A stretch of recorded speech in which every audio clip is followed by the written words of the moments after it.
I still remember the moment like a photograph burned into memory. It was April 2018, and I was standing at the head of a long glass conference table on the 43rd floor of a high-rise in downtown Seattle.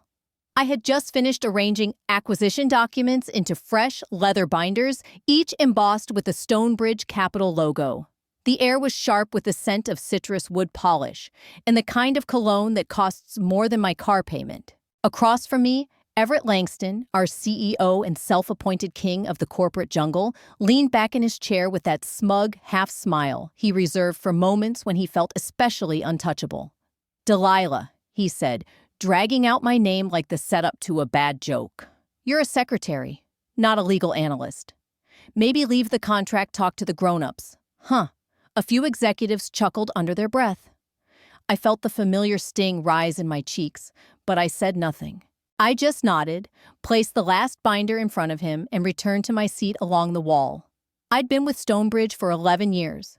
I started as a front desk receptionist and worked my way up to executive assistant.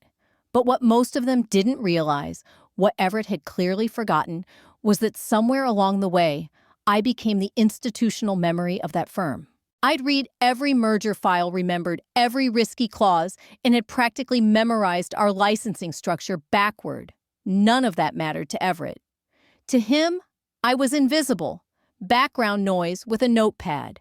That morning's meeting was about Stonebridge's largest acquisition, yet a $90 million buyout of a Scandinavian logistics software company. Everett was riding high, already positioning himself for the press coverage. But when I handed him the revised contract draft for final sign-off, I couldn't ignore the unease in my stomach. "There's something in this version I think legal should double-check," I said quietly, pointing to a clause near the back. He didn't even look. "Delilah, please. Our legal team is from Harvard, Yale, and Columbia. If they're not worried, I'm not worried, and I don't pay you to think." The room fell into a heavy silence. A few smirked. Others stared at their coffee. I nodded again. "Understood, sir." But something inside me settled that day. Solid, unshakable. That wasn't just arrogance. It was gross negligence. And I wasn't going to let it go unchallenged. That evening, long after the others had left, I stayed in the office under the guise of updating meeting notes. But I wasn't typing summaries. I was reading. And what I found would change everything. The night crew shuffled past without a second glance. To them, Delilah from reception was always the last to leave typing filing invisible. Just part of the furniture. But tonight, I wasn't prepping notes for tomorrow's agenda. I was reading. Methodically. Every clause, every buried footnote, every appendix cross-referenced back to the original acquisition contract. I had 4 windows open across my monitor, each zoomed into a different part of the legal framework. And when I reached page 312, I stopped breathing. The dormant license clause wasn't just theoretical, it was real. And worse, it was still active. It stated that if a third party submitted a formal claim along with nominal payment before the acquisition closed, the party could assume full licensing rights to the logistics software Stonebridge's intended golden goose. The cost $1.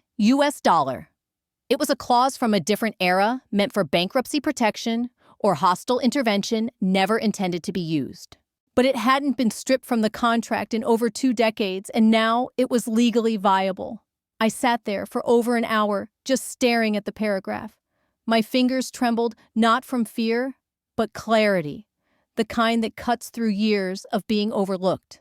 That night, I realized something fundamental. True power wasn't wielded in boardrooms by men with cufflinks. It lived in the footnotes, in the fine print. And I knew how to read it. But I wasn't reckless. I wasn't naive. I knew I couldn't walk into this like some kind of martyr. I needed to plan. I needed verification. And above all, I needed precision. So I made a call. An old college friend of mine, Tessa, was now in corporate compliance. We hadn't spoken in years, but she still owed me a favor. I sent her the clause and asked her to verify its validity under international licensing law. She called me back in 20 minutes. "It's legal," she said, her voice flat with disbelief. "And binding."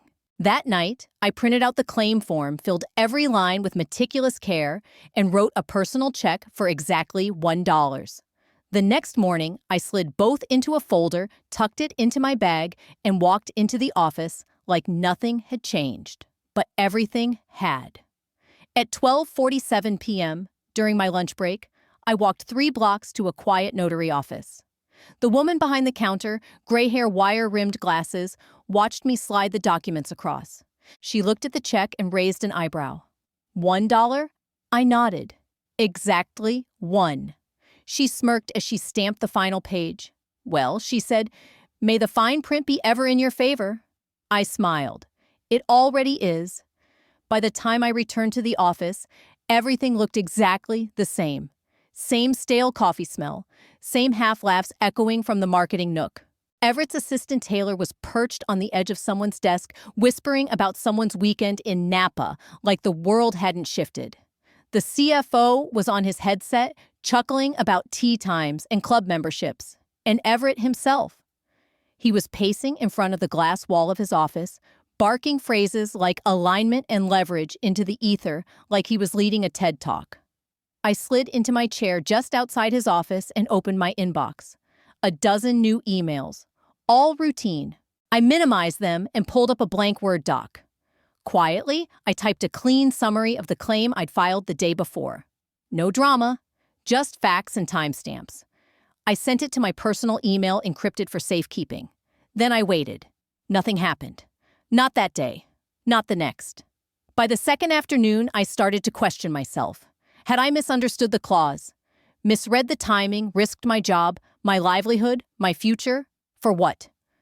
But on the third morning, the energy changed. At exactly 9:14 a.m., a senior partner from the acquisition law firm stormed into Everett's office tie loose, face tight. They spoke in clipped fast bursts behind the glass wall. Everett's voice spiked loud, sharp, and angry before disappearing into a low growl. By noon, our legal team had pulled together in the executive boardroom. The lights were off, blinds down, door locked. At 1:36 p.m., an urgent leadership meeting was called. Calendars updated, executives filed in. I wasn't on the list, but I didn't need to be. I heard the whispers in the hallway as people passed. Some license issue. Frozen. Who filed it? They can't close. I kept typing, pretending. The quiet secretary who didn't stir the pot. Later that afternoon, Everett walked past my desk. He didn't even glance at me. 3 days ago, he smirked when he dismissed me in front of everyone. Now, nothing. I went home that night feeling steady, not giddy, not smug, just calm. Because it was working. But I knew better than to celebrate. Men like Everett Langston didn't take hits quietly. They retaliated. They spun narratives. They found someone to blame. And this time, that someone was me. The next morning, before I even stepped through the office doors, my phone buzzed. The screen read, Everett Langston. I let it ring once, twice, then picked up. Delilah, he said crisp and clipped. I need you in my office. Now. I smiled to myself as I stepped inside the building. This time, I wasn't walking in afraid. I was walking in ready. And this game had only just begun. Everett's office felt colder than usual, not because of the air conditioning, but because of the look on his face when I stepped through the glass door. He stood at the window, hands buried in his suit pockets, staring out at the rainy Seattle skyline like a general surveying a battlefield he was no longer winning. I shut the door quietly behind me. He didn't move. Delilah, he said finally, still facing the window. His voice was smooth-laced with artificial calm. Have a seat. I sat across from his desk. He didn't. Not yet. I've been told, he began slowly, finally turning to face me, that a dormant license claim has been filed against the Nordhaven acquisition. I stayed silent. If this story struck a chord with you, don't forget to subscribe. There's more to come, and trust me, the next chapter. It changes everything. He narrowed his eyes. Imagine my surprise when I learned it was filed by my executive assistant. I met his gaze. My face was still composed. I followed the procedure outlined in the original agreement. It's a lawful claim. He laughed, but there was no real humor behind it, just irritation wrapped in arrogance. Lawful or not, you had no right, no authority. You blindsided this company and jeopardized a $90 million acquisition, he snapped. I folded my hands in my lap. Actually, I activated a dormant clause your legal team failed to flag. As of this moment, I hold the licensing rights Nordhaven needs to operate in North America. His smile tightened into something colder. What exactly are you playing at nothing? I replied evenly. I'm simply exercising a contractual option, one that's been public record since 1997. He didn't speak for a moment. Then with a low, humorless chuckle, he moved behind his desk and lowered himself into his chair, steepling his fingers like a man about to issue a threat disguised as a deal. Let's not waste time, he said. You want a payout? Fine. Name your number. I raised an eyebrow. Excuse me? He gave a dry smile. Come on, Delilah. You saw a chance to cash in. You've got leverage. I'll buy you out of this mess. Quietly. I didn't look away. I didn't file the claim for money. His expression slipped. Then, I leaned forward, voice low. Because you dismissed me like I didn't matter. You ignored my warning. You made a choice like you always do to respect titles instead of substance. I'm not here to negotiate, Everett. I'm here to prove this isn't your boardroom to rule unchallenged anymore. For the first time, I saw it. A flicker of uncertainty behind his eyes. This won't end well for you, he said slowly. I nodded. I know, and it won't end well for you either. I realize it won't end well for you either. We locked eyes, the silence between us sharpened like glass. Everett didn't blink. Neither did I. Then slowly, he leaned back in his leather chair, folding his hands like a man trying to regain control. You'll regret this, Delilah. I gave him a small, measured smile. I'll take my chances. I stood and turned to leave. My hand had barely touched the door handle when his voice came again, lower, more bitter. You think you're smarter than me? I paused and looked over my shoulder, meeting his gaze head on. No, I said calmly. I think I read the fine print. And I walked out. The moments after that confrontation felt like I was moving through a dream. My heart thudded beneath my blazer, but my steps were steady. I returned to my desk like nothing had happened. Around me, the air buzzed with energy, nervous electric. People peeked up from their screens, whispered just loud enough to stir curiosity. Because word travels fast in offices like ours, especially when the CEO calls in his assistant. And she walks out looking unshaken. By late afternoon, the company's legal department was in a flurry. I passed 2 junior associates in the break room, whispering over their phones. They can't close the deal. Someone filed a claim on the license. Wait, wasn't it? Delilah, I didn't stop, but I wasn't foolish either. I knew Everett wouldn't let this go quietly. And right on cue, the first counterstrike landed before I could even shut down for the evening. At 5:03 p.m., an email hit my inbox. Subject line, formal inquiry into conduct. Immediate response required. It was from HR. They were investigating me for unauthorized interference with corporate contractual processes. I nearly laughed. Nearly. Because I'd seen this playbook before, smear first, isolate second, discredit third. But Everett didn't know one thing. I was ready. I forwarded the email to my attorney. Yes, I had hired one. 2 days ago, in fact. This wasn't an accident. I wasn't walking into a storm, I'd built a shelter. Everett still believed this was his game, but he hadn't realized I'd already flipped the board. The HR probe didn't surprise me, but what happened next did. The next morning, I arrived before sunrise. My keycard still worked, but my computer didn't. A red screen flashed. Access restricted. Contact IT. At 8:13 a.m., I got the summons. HR. Again. Inside the room, 2 people waited. The HR director and someone I didn't recognize, corporate counsel by the look of the briefcase and cold smile. We've temporarily suspended your system access. The director began, hands folded neatly. I returned her stare without blinking. Then, I guess we're playing for keeps. pending investigation into recent concerns raised by the executive office. I nodded slowly. Concerns relating to a lawful documented license, claim that I filed independently using no company resources. The HR director hesitated. For just a second, something flickered in her eyes. Uncertainty, maybe doubt. "We're simply following protocol," she said, voice more defensive than firm.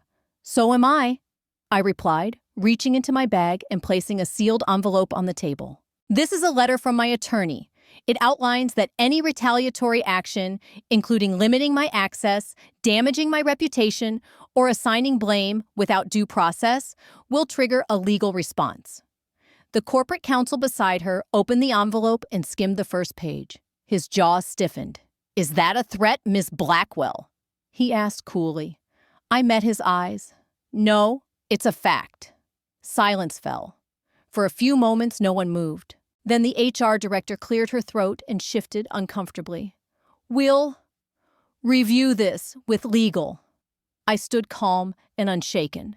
My computer access might have been frozen, but I had something stronger now. A paper trail. By noon, the whispers circling the building were no longer quiet. They buzzed through conference rooms and coffee stations, leaking beneath glass doors. "She's in trouble.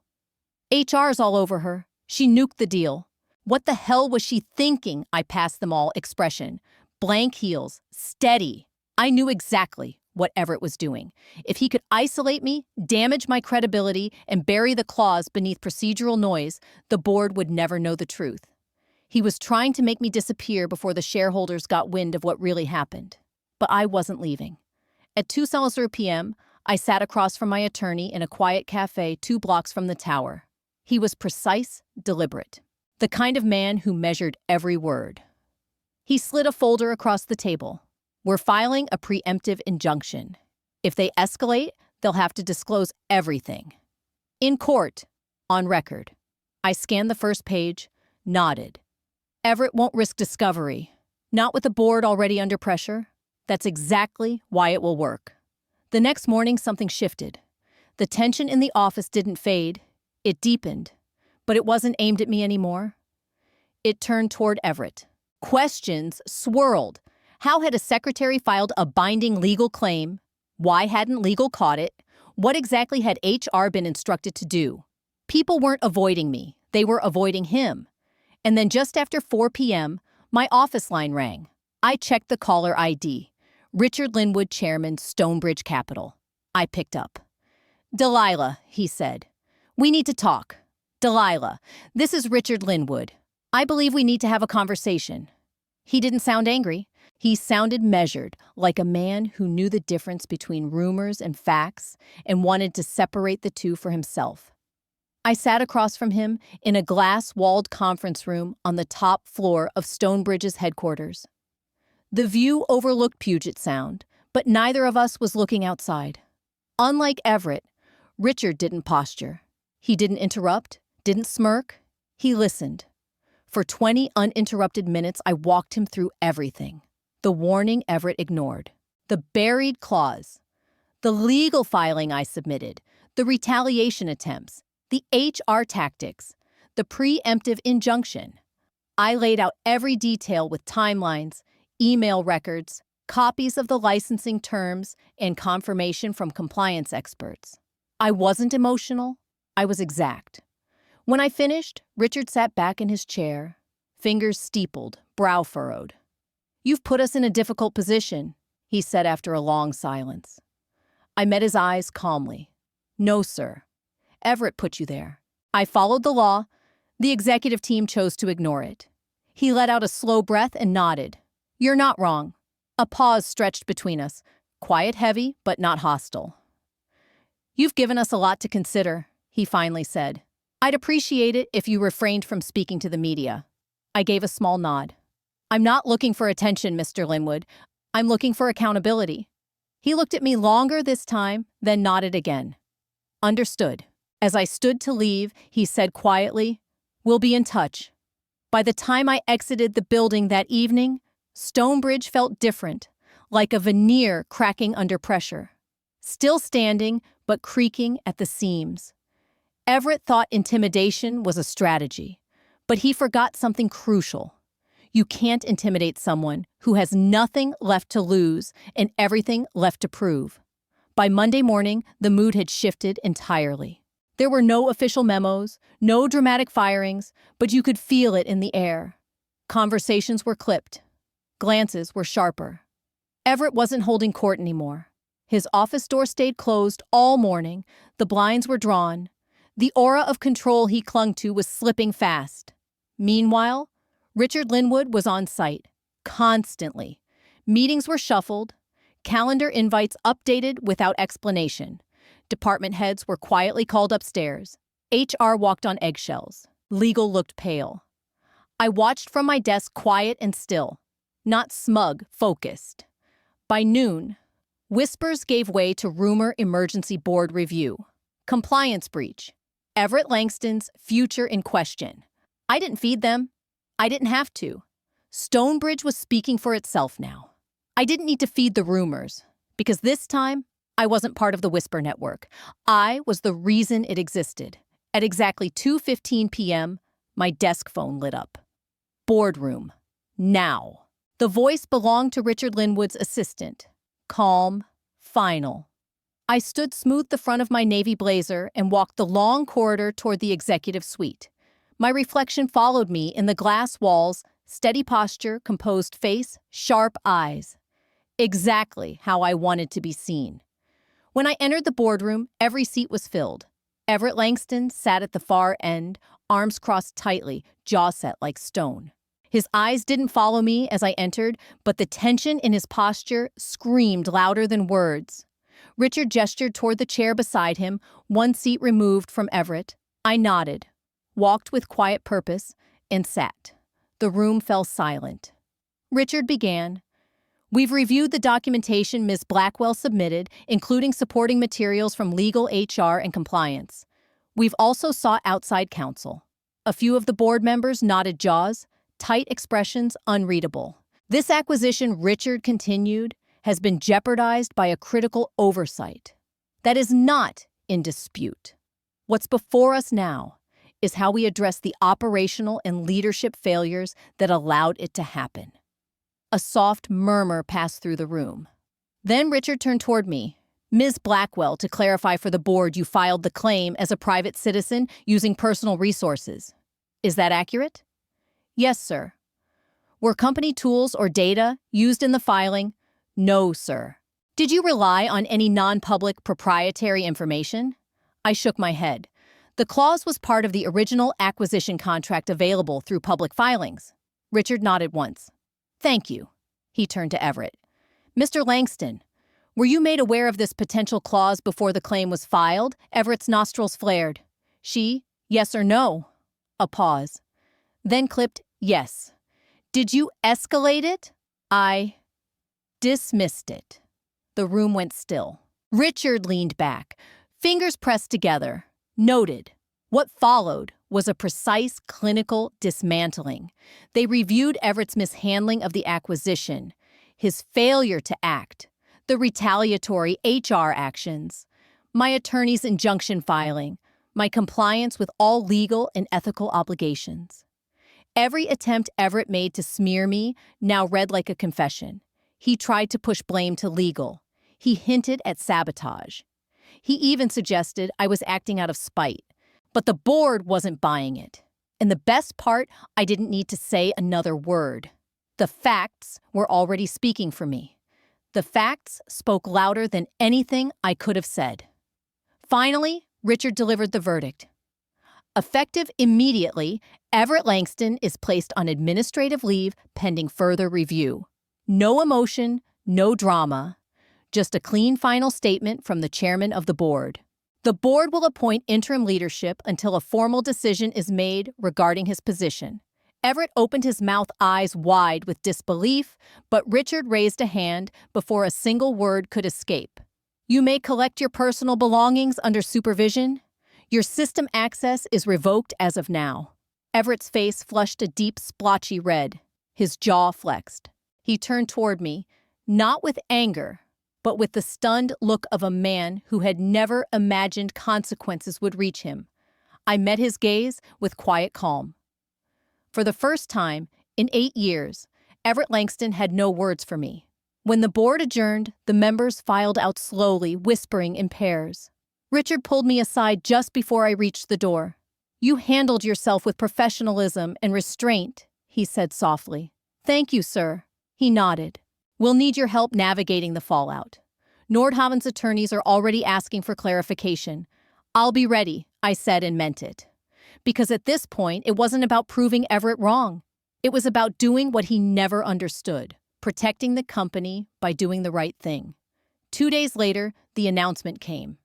No all-hands meeting, no carefully worded press release, just a single internal memo.